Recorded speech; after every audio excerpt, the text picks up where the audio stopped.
எங்க கட்சி ஒன்றும் சங்கரமணம் இல்லைன்னு சொன்னது யாரு? யார் சொன்னாங்க? ஏன் சொன்னாங்க? எதுக்கு சொன்னாங்க? இப்போ உங்க கட்சியில என்ன நடந்துகிட்டு இருக்குது அதையும் கொஞ்சம் யோசிச்சு பாருங்க, இதையும் கொஞ்சம் யோசிச்சு பாருங்க. அதனால பாப்பா, பவள விழா பாப்பா, நீ பாசாங்கு காட்டாத பாப்பா. நீ நல்லவர்கள் போல் நடிப்பதை பார்த்து நாடே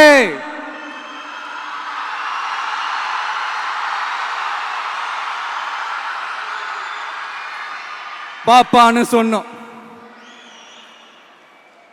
அப்ப கூட பாத்தீங்கன்னா பாப்பான்றது ரொம்ப ஆசையா பாசமா சாஃப்டா தான் சொன்னோம். அதையே நீங்க அதிர்ச்சியா எடுத்துக்கிட்டீங்கன்னா அதுக்கு நாங்க என்ன பண்றது? அதே நீங்க விமர்சனம்னு சொன்னீங்கன்னா நாங்க என்ன பண்றது? இன்னும் நாங்க விமர்சனம் செய்ய ஸ்டார்ட் பண்ணவே இல்லையே, இன்னும் நாங்க அடிக்க ஸ்டார்ட் பண்ணவே இல்லையே, அதுக்குள்ள அலர்னா எப்படி?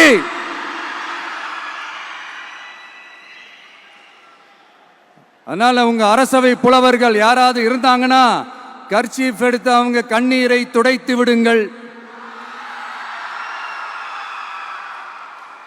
சரி, அது அவங்க பிரச்சனை, அவங்க பார்த்துக்கிட்டோம்.